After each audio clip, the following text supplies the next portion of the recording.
When I give presentations and I do podcasts and we share this story and the only man in history to run a marathon with someone else's heart and lungs, and it sounds really impressive, like I'm just a guy, like I'm just a normal human like everybody else. The only reason I even share that part of the story is to say there is very little that you can't do. There's far more you can do than you can't if you make the decision that you can. And most of us are far more limited by our own perception than we are by our ability or our capacity.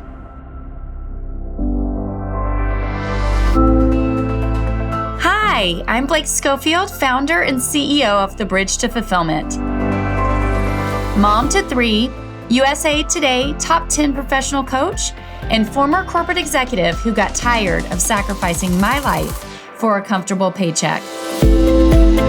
My mission is to expand perspectives to achieve greater impact at home and work without sacrifice. This is The Bridge to Fulfillment. On today's episode of The Bridge to Fulfillment, I am interviewing guest expert Mark Black. He is the only man in history to get heart and double lung transplant recipient who has turned a 4-time marathon runner. He's a resilience expert, coach, and author, and he helps people break through limitations and develop resilience so they can thrive through challenge and change. Mark doesn't just teach resilience, he embodies it. He was born with a life-threatening heart defect, underwent 2 open heart surgeries before the age of 1. He battled his condition and limitations for 22 years until he was forced to deal with the biggest obstacle of his life. What Mark shares in this episode is really powerful and many of the same principles that I know to create success. I really love our conversation on helping you to be able to understand how to have more resiliency during change, how to create more of what you want for your life, and how to have a life with less regret. I'm really excited to introduce you to Mark, and I hope that you find our time together just as valuable as I did. Well, Mark, welcome to The Bridge to Fulfillment. I'm really excited to have you here to share your story and your wisdom with the audience. Thanks for having me, Blake. Excited to be here. Awesome. Well, I would be remiss in wasting any time. You have an amazing story, and I'd love if we can just start there. Okay, so I'm gonna start at the beginning and promise that it isn't gonna take as long as it might sound with the introduction of I was born with, because that sounds like it's gonna be a really long explanation. I promise we'll do it as quickly as we can and be effective. So I was born with a life-threatening heart defect. I had open heart surgery when I was 1 day old. And that matters because it kind of informed my entire childhood. Obviously, the surgery was successful. I'm still here. But from day one, there were health challenges in my life. I was fortunate to have 2 incredible human beings who happened to be my parents, who just made virtually all the right decisions in terms of not just what to do medically, but also how to raise me and kind of how to shape my worldview in a way that was constructive despite maybe what I was dealing with. And I was able to, successfully kind of deal with all of those challenges for 20 some odd years. There were lots of pickups along the way. There was a second surgery when I was a year old, and lots of little issues along the way. Ultimately culminating at 23 years old when my heart and lungs were, well, mostly my heart, but affecting the lungs. Heart was failing badly. And doctor said, you need a heart and double lung transplant now. And so in a matter of about a month, I went from full-time student, part-time job, girlfriend of 3 years, kind of planning life as most kids and their young adults are in their early 20s, to imminent medical emergency. Everything goes on hold, and we see if you're even going to be around in 2 years. And I was very, very fortunate. We had to move to Toronto, so 2 provinces away. I had to uproot half of my family. Mom and dad made some tremendous sacrifices to make that happen. And one of them was moved with me. The other stayed home with, I have 3 younger brothers, stayed home to try and normalize their life. And I was put on a transplant list where I waited for almost a year. On September the 6th, 2002, at 10:15 p.m., I got the call that said, we have found a donor for you, and underwent the surgery, which is about 7-hour process. And 2.5 years later, crossed the finish line of the first marathon that I ran after that. So that's the the Reader's Digest version for those of us born in a certain age demographic who know what that means. That's it in a nutshell. And then I went on to become a speaker and coach and author, and we can get into some of that stuff if it's relevant later. Yeah. It's interesting. I have a friend this week that posted an article on good excuses. How so many of us go through life and we are using quote unquote good experiences to stop us from achieving our potential and things in life. And I can think of probably no better quote unquote good excuse than I have this life-threatening heart problem. And it's interesting, you said you feel like your parents made all of the right choices. I'm really interested to hear your perspective on that, because one of the greatest gifts from what you've shared that you got from this experience is understanding how to have resilience in the face of challenge. Yep. When you could have just used that as a good excuse many times over and over and over again in your life, in your family's life. It could have been, I can't do this because of what circumstances I'm in. And so I'm interested to hear, what are the things you feel like your parents did that helped set a mindset and a perspective of perseverance and resilience and not allowing your health issues to define who you are? Love that question. Thanks for that, Blake. Yeah, it's great. Yeah, absolutely. I mean, so I think for context's sake, my parents are both physical education teachers by trade. And I think, again, I mentioned that because I think it's relevant. They were both also coaches. And so I don't know if it comes from that or not, but there was always this sort of mindset of you adapt, you figure things out, and you don't allow what you can't do to negatively impact what you can still do. And so from a very early age, the focus was on what is still possible versus what we can't do. And what we can't do is not something we come to by assumption. It's something we come to by testing or pushing limits and going, okay, the line's there, right? So everything from, when many parents would have quite rightly bubble wrap their child and gone like, this kid's fragile, his immune system is probably not as strong as others, he's been through this surgery, etc. They did their best to raise me as they would any other child, right? And so again, this is all sort of comes to me secondhand later, and often from my aunts and uncles, their brothers and sisters, and other people who said, I remember watching your mom and dad let you run around the yard and fall down and let you, play with the other kids and let you do these things that even I was kind of like, should he be doing that? And I don't know if they just didn't think of it. I suspect that they did, and they made a conscious decision to say no. If there's not a logical reason why he can't, then let's let him do that. And then showed up all kinds of places in athletics where I'm also very small, always have been, smallest kid in my class. I'm as a fully grown quote unquote adult, I'm 5 feet tall. So I was always, at a disadvantage there. And yet I played soccer and baseball and basketball and all the different sports. And again, it was just kind of like, you just figure it out. Like, this is your thing that you've got to deal with. Everybody's got stuff. Somebody else's stuff is different than yours, but that's not the reason why you can't. It just means you have to adapt in different ways to deal with it. That's beautiful. I loved what you said, and I find this to be a proven principle of success, which is to focus on what's possible instead of the negative, right? What you can't do. But I think what's really beautiful in what you said that often people miss when they're stuck on what won't work is being able to actually test whether your assumptions are true.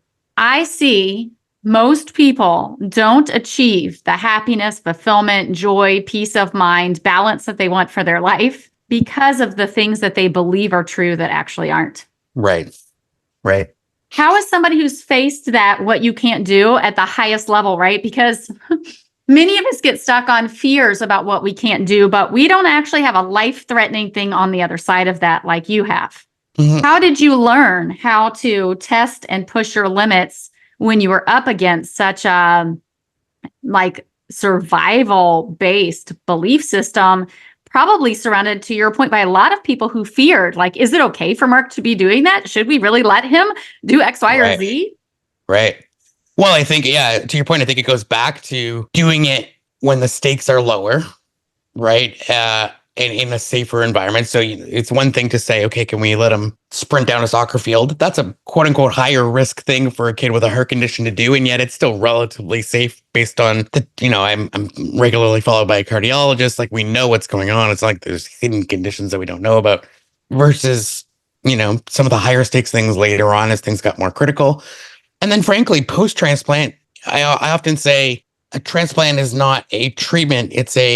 Or not a cure, it's a treatment. It's a very wonderful treatment, don't get me wrong, but it's trading one set of problems for a hopefully better set of problems. And so, even as a transplant recipient post surgery, I'm on, roughly 15 medications a day. I'm at high risk for catching all kinds of infections because I have a compromised immune system to prevent rejection of the organs. So now as a speaker who travels like crazy, for example, people say, well, you shouldn't be on a plane. Like, my God, you can catch everything. COVID happens. And people are like, well, you're obviously in the basement, right? Like you're not going out in the world ever. And I've always, again, because I was raised this way from the beginning, I'm always doing risk assessment and just going, well, what's the risk reward here? Because there's nothing in life that is risk-free, like nothing, right? And so is the risk worth the reward and vice versa? And you have to make that call and be able to live with the positive and negative consequences of your choices. That's life. And I've always sort of erred on the side of I'd rather take the action and suffer a potential negative consequence than live with the possible regret of not doing something because I was afraid of the potential negative consequence. Hmm. Yeah, that's super powerful. And I think another place where many have not been given that perspective. And it can be really easy to fear that change will cause us to lose things or give up things. When I've consistently seen over and over again, the right strategic moves actually you gain a whole lot more than what you have a risk to lose.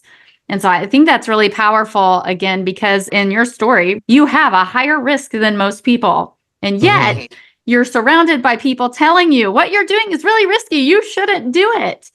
And it's an interesting thing that you were able to look at that from a more scientific standpoint, from a more strategic standpoint, from an ability really to understand and get beyond the fear that I think drives so many people's lives. I mean, I spent 18 years in corporate America, and 10 of them, I really felt like I should be doing different work, but I was the breadwinner in my family. The risks felt humongous, and it took me a very long time to get over the very real fears I had of not being able to survive and support my family and XYZ. And so I'm interested to hear your perspective. What are your thoughts around fear, and what advice would you give to people who feel like the stakes are pretty high and some of the changes are the things they want in their life and they're not sure how to be able to move forward? Sure. Well, and to be fair, they are, right? It's not to say that the risks aren't there. I think it's a matter of compared to what, right? One of the great gifts, if I can use that term, of going through something like I've been through, is it's a great perspective shaper, right? Because next to that, everything else feels pretty small, right? Even the most sort of dire situation is going, well, it's not like I'm not going to die tomorrow. And so that's really helpful sometimes to just get a little bit of objectivity and go, you know what? Okay, yeah, it's challenging, but everything is figure outable, as Marie Forleo likes to say, which I love that quote. And the other thing is to say, not doing something also has risk. Right. So that's when I say earlier about like there's risk in everything. We tend to think like, well, I'm just debating doing this thing, like leaving my corporate job. And we go, well, that's a risk. Absolutely. But what's the risk of staying and being miserable? What's the risk of I get hit by a truck in a year or something happens and I'm not able to work anymore. And I live the rest of my life wondering the what ifs of what might have happened if I had only. And there's pretty good research that shows, people that they've talked to in their 80s and 90s about their regrets in life. And most of those regrets are more about what they wish they had done versus what they did that they wish they hadn't done. Yeah, 100%. I started studying that stuff in my teens, and it has stayed consistent for decade after decade after decade. I think you bring up a really good point, which is something that I often like to share with people, right? Which is the risk of staying the same. We always undercalculate that, because our brains actually have recency bias, which means You assume whatever your circumstances are right now will perpetuate and continue for the next year, 2 years, 3 years, and 5 years. And this was the biggest thing I came to see, which I think was the real linchpin for me in understanding why I was stuck in this cycle of changing jobs, hoping that my life would be better, hoping the next thing would be it, but not ever really solving the problem, was that I kept thinking that my circumstances would either maintain or some way get better. And what we often don't realize is when you're in misalignment. And I would term misalignment as anything that's misaligned with how you should naturally work, what you value in life, the way that you're living, the people you're surrounding yourself by, the time and energy you're putting into things that aren't really in alignment with who you are and your highest purpose and calling. The longer you keep doing those things, the worse it gets. Like the backpack that weighed 5 pounds and then it weighs 50 pounds and then it weighs 100 pounds. Yeah. And so I think often we go, oh, well, yeah, it's a regret.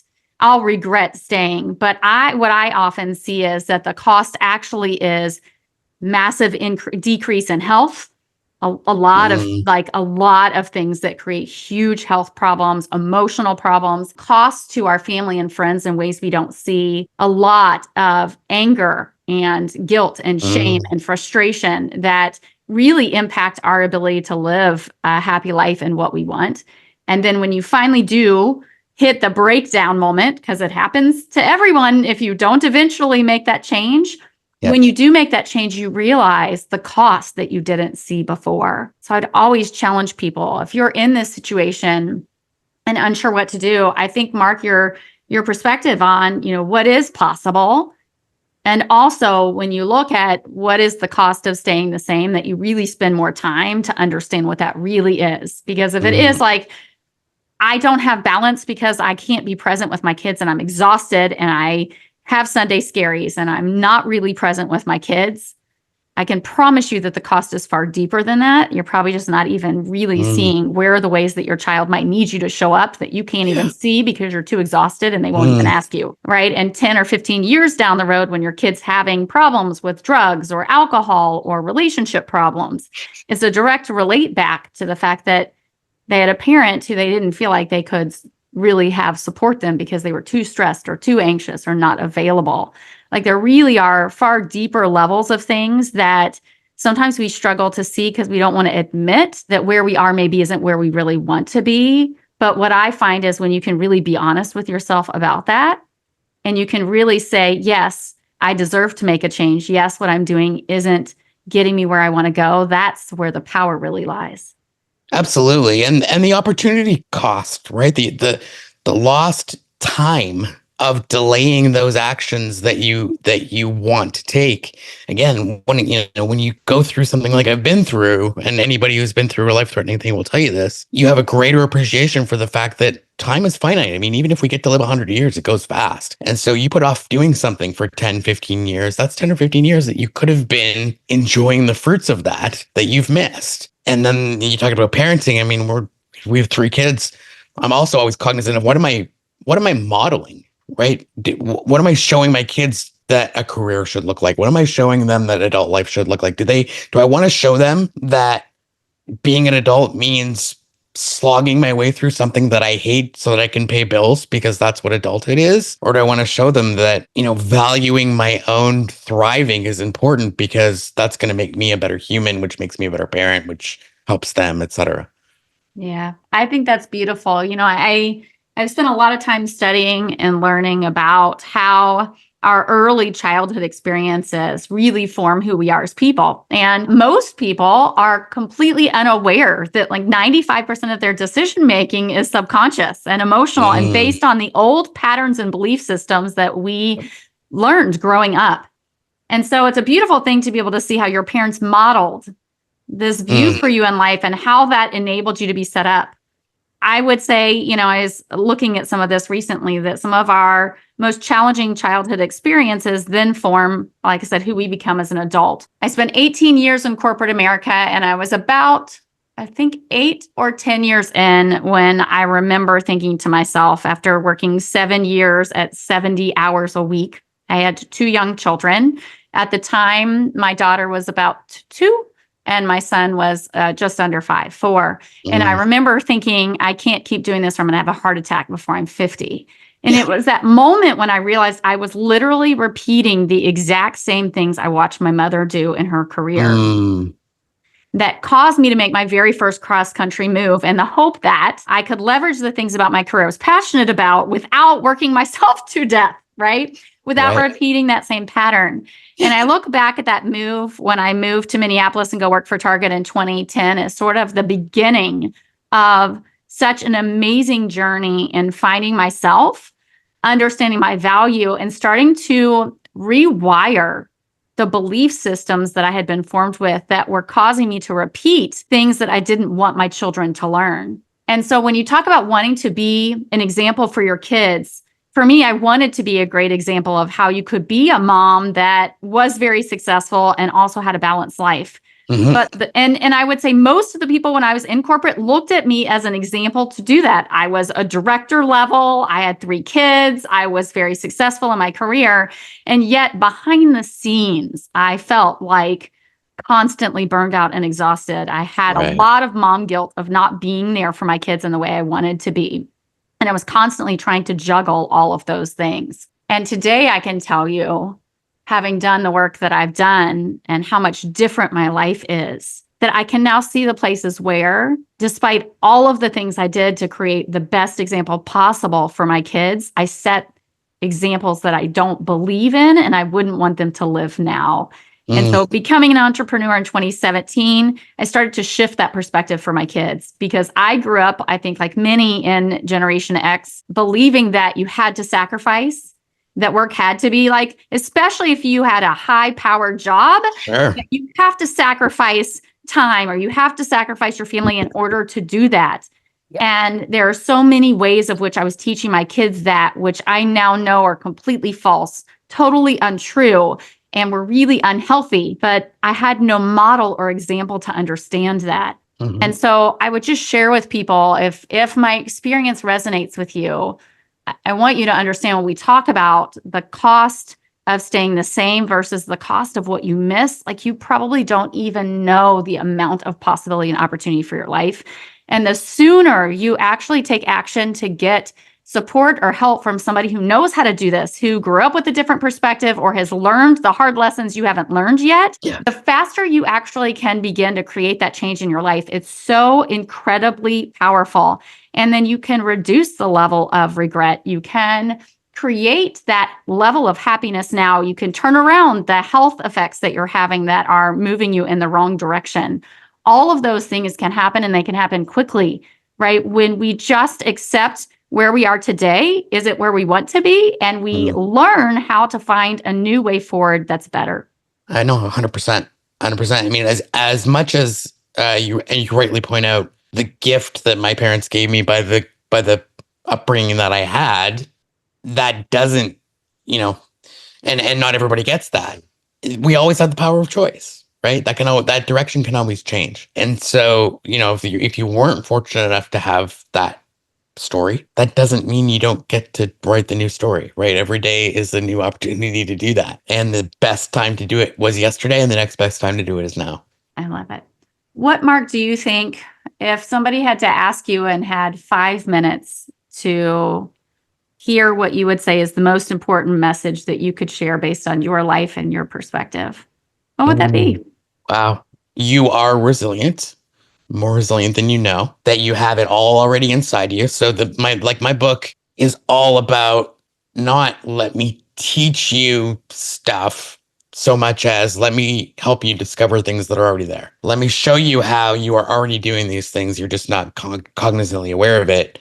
And maybe you can do it in a more proactive way. And once you tap into that, and a lot of it is just about your belief in the capacity that's already there and then growing that capacity through skill acquisition, that you can do so much more than you give yourself credit for. And there's just countless examples of that. And so when I give presentations and I do podcasts and we share this story and the only man in history to run a marathon with someone else's heart and lungs, and it sounds really impressive, like I'm just a guy, like I'm just a normal human like everybody else. My wife will be the first one to tell you a heavily flawed one. My 16-year-old will tell you a totally lame one who just made some decisions, right? And who's still stumbling their way and trying to figure it out. But the only reason I even shared that part of the story is to say there is very little that you can't do. There's far more you can do than you can't if you make the decision that you can. And most of us are far more limited by our own perception than we are by our ability or our capacity.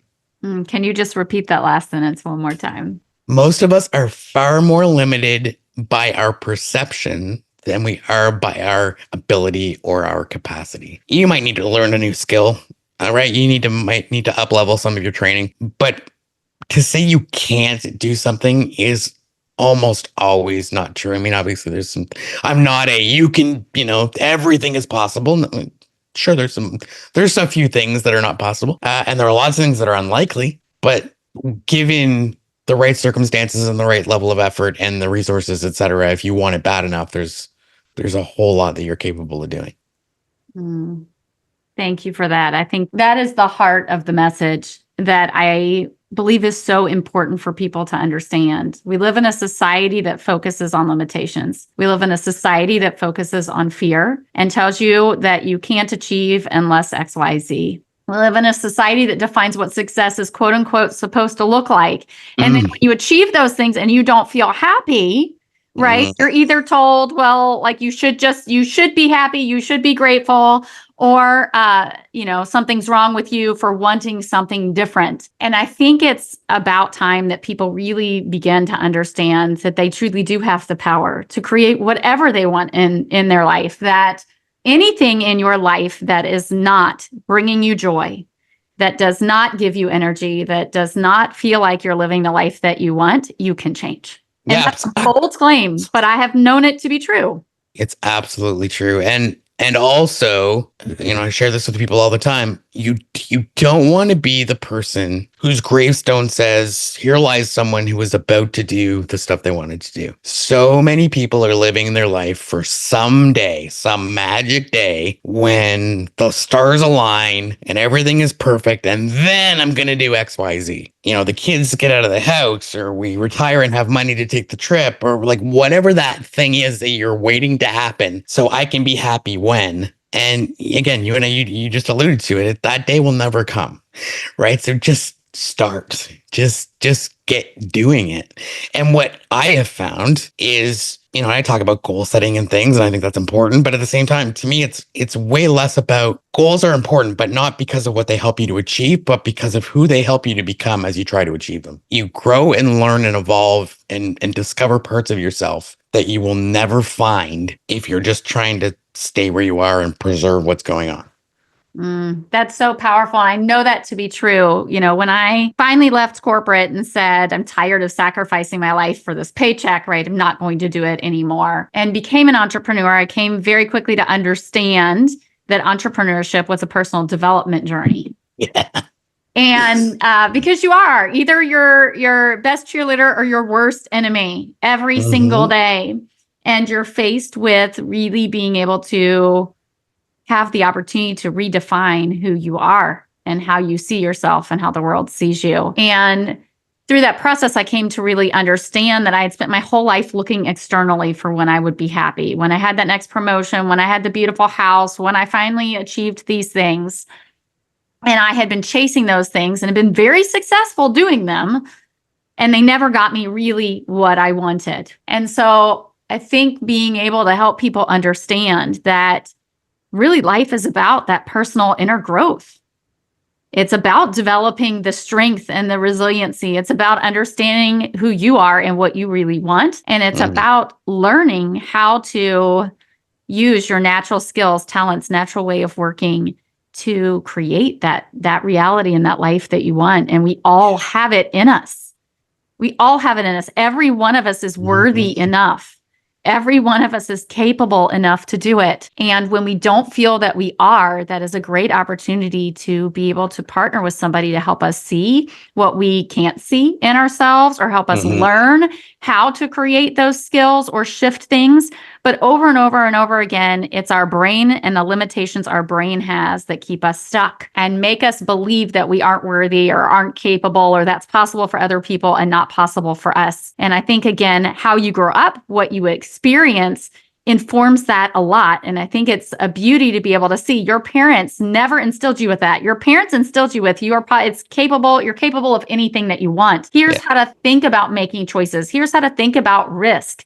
And many of us, I have seen over and over in thousands of conversations with people and just watching, right, what happens as a society. Many of us have not been taught those things. No. So we have an opportunity to recognize that we have beliefs and conditioning that are actually standing in the way of us tapping into our own potential. It's not that it's not there.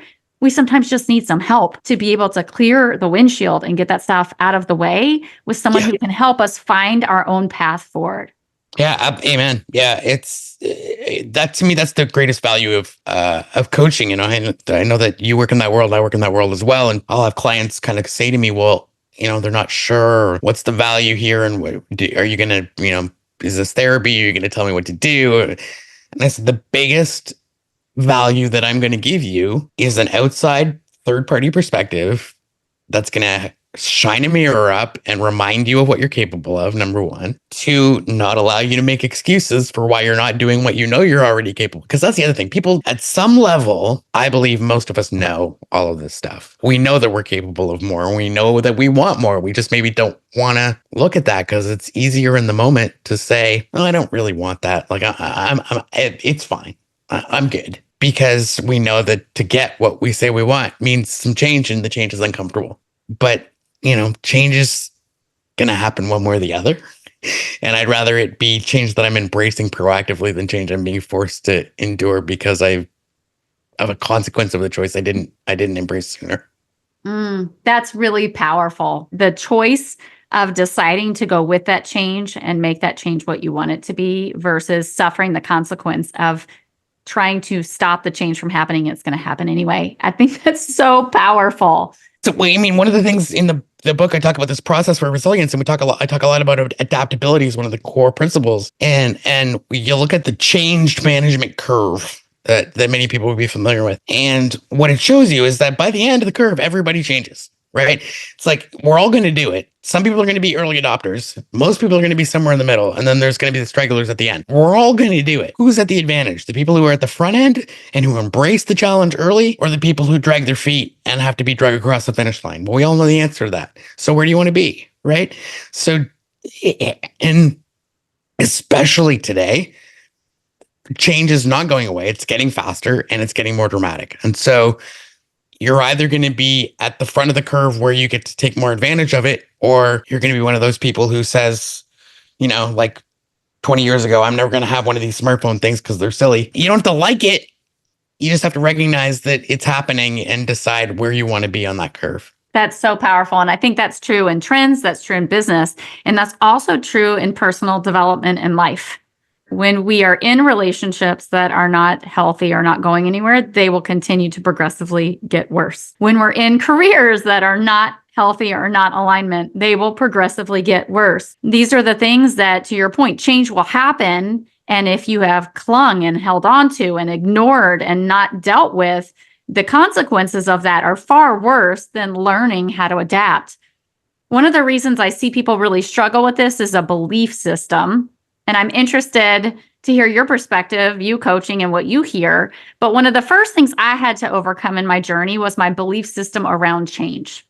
This is why I suffered for so long in corporate America. My beliefs were, and I'm interested, you guys listening, see if you have an emotional or a visceral reaction to what I say. Change is hard, painful, and difficult.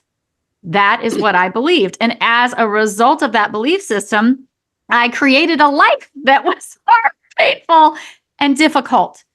And I avoided dealing with anything that I thought would create that change. And I think many of us, having done the level of work that I have, also have very similar beliefs around change. And we must look at that first in order to start to understand where we're getting stuck or why we're avoiding change as opposed to embracing change. Because change is the only way that you actually create possibility and opportunity and more of what you want. What's been your experience, Mark? What have you seen with the people that you talk to with regard to change? Very similar. I mean, I think as human beings, we we by nature sort of have this craving for homeostasis, right? Of status quo, of maintaining stability. But ironically enough, I mean, Tony Robbins talks about this. We have the craving for predictability, but we also have a craving for novelty. Right. So if everything, I mean, again, for those of us old enough to remember the movie Groundhog's Day, and that was a great example, the Bill Murray movie, if you're not familiar, is a movie where the guy lives the same day over and over and over and over again. And it was a great example of how horrible life would be if actually it was entirely predictable, right? So we think we want total stability and predictability, but we actually don't, because if it was like that, you get bored really, really fast. So we do like change. We just like the change that we like. So, but to your other point, yeah, change is just different. It's not better. Like the better or worse part of it is largely a value judgment that we're imposing, as opposed to a matter of fact, right? There's a really great legend or old story in Native Canadian culture about, in Chinese culture about the farmer and the horse. And I won't even get into it, but there's like the horse gets injured and the neighbor says, "Oh, is that a good thing or a bad thing?" And he says, "Well, I don't know yet. We'll have to wait and see." Right. And it goes on and on. You can Google it on the internet, and I do a better job than I can explain it. But the ultimate idea is like oftentimes we don't even know. We make valued judgments and decisions and predictions based on very little evidence of that this particular change I'm going through is good, bad, or whatever. And the reality is, in retrospect, we might have a totally different conclusion. How many of us have had something in our life that we now look back on that was painful or scary at the time that we now go, "Oh my goodness, I'm so glad that that happened because it caused X, Y, and Z to happen, or it caused me to avoid making this other mistake that I would have made, if I hadn't done." Like, I think back all the time of the critical period of my illness that I went through when I was 24 and how that has shaped decisions I have made since then that like I would never be doing what I'm doing right now. There's so many things, positive things that came from what I thought was quote unquote the worst thing that could happen to me. I have found that to be true. Often the thing that we avoid is the greatest opportunity for freedom. And the things that we look at as the biggest challenges often are the things that create the most potential and opportunity for our lives. So I couldn't agree more. And I actually found the story of the Chinese farmer. I love it. So if you'll bear with me, I'm going to share it because I think it's really, really powerful. A friend of mine had shared this with me probably a year and a half ago. Is I was really beginning to learn more of the principle of non-attachment. The outcome, which I think is really important because some of the reason we avoid change is we are attached to the way life has to look.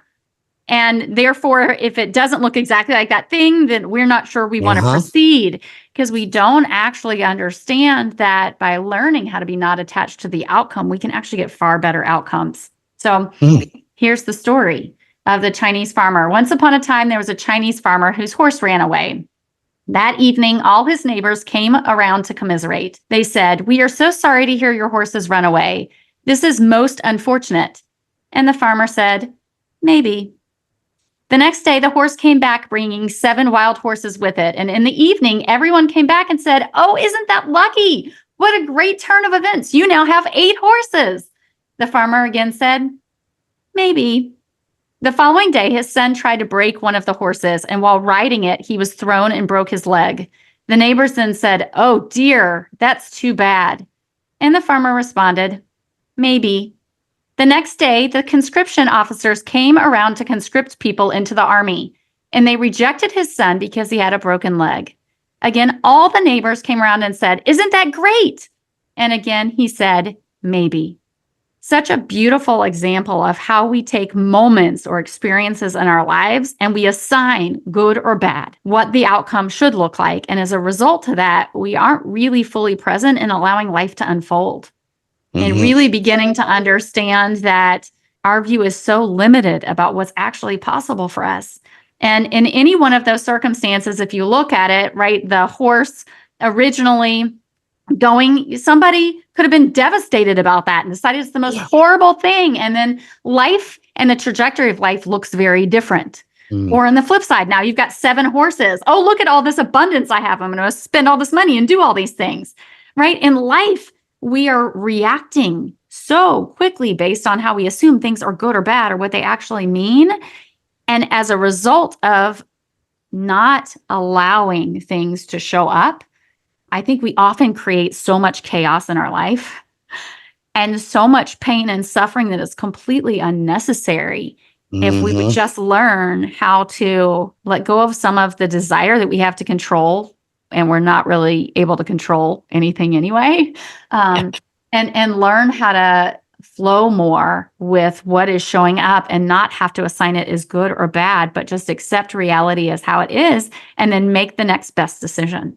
I couldn't agree more. The amount of pain that we cause ourselves and the people around us resisting reality is baffling when you really think about it. And to your point, our attempts to control the uncontrollable also creates all kinds of suffering. So, one of the things I talk about again in the book is one of the foundational principles is acceptance.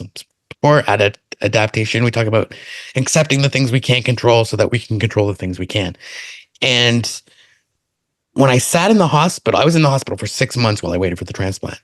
10 months on the list, but the last 6 were in hospital. And I was in hospital because the condition in my heart was such that I was at high risk for something called ventricular tachycardia, which basically just means your heart goes really, really fast and then potentially stops without warning. And so they wanted me somewhere where they could watch me all the time so that if that happened, they could come in with the defibrillators and shock the heart. And so I was quite literally living like on the precipice of death every single day. And it drove me crazy for about 3 weeks, the kind of anxiety and stress of that, until I finally kind of awakened to the fact that there was zero I could do about this. And trying to control it was causing way more suffering than just letting what would be. And of course, it's a super simple thing to say, and it's a much harder thing to execute day to day. But by learning over time to just let go of the outcome, as you talked about, and to just say, what will be is going to be regardless. For the most part, like I have my little bit that I can influence, and I'm definitely going to do what I can do. But beyond that, I can't do much. And accepting that was incredibly liberating, relieved a dramatic level of stress, and therefore freed up so much energy and time and capacity that was being burnt away in stress and anxiety and grasping, that it was just incredibly powerful. And it's something that I still to this day kind of try and remind myself regularly. Is this stress coming from a place of effort at trying to control the uncontrollable? And if it is, then let's let this go so that we can work more constructively on things you can do something about. Really powerful. Mark, what's the name of your book and where can listeners find it if they'd like to buy it? It's called The Resilience Roadmap. And if you go to the resilienceroadmapbook.com, you can order the book directly from me so that I can sign it for you, but you can also get it wherever books are sold, Amazon, wherever. Yeah. Mark, this has been such a fun conversation. Thank you so much for sharing your energy, your story, and your perspective with our audience. Before we wrap up, is there anything I should have asked you that I didn't, or anything else that's just really on your heart that you'd love to share to wrap up our time together? Thanks. Well, first of all, thank you, Blake. It's been a fabulous conversation. Thanks for having me on the program. And no, I think I would leave people with this. To me, resilience is not about bouncing back. I think that's the analogy that most of us are familiar with. It's the one that's most commonly used. And I always like to say that it's not about bouncing back because you can't go back, right? What's done is done. It's over. It's gone. It will never be again. And that's okay. Resilience is about growing through. We don't want to return to what was because the world is changing just like we are. So instead, can we leverage the challenge and change that we're going through so that we are a better version of ourselves as a result of the challenges we faced, rather than just getting back to some version of what we used to be. Powerful. Thank you so much. And for those of you that were listening, I hope you got, I'm sure you did, several key nuggets today from Mark. Don't just consume. What can you do from what you learned today to move your life forward in a way that creates more joy, more happiness, or more momentum towards what it is that you want? Until next time, have a great week.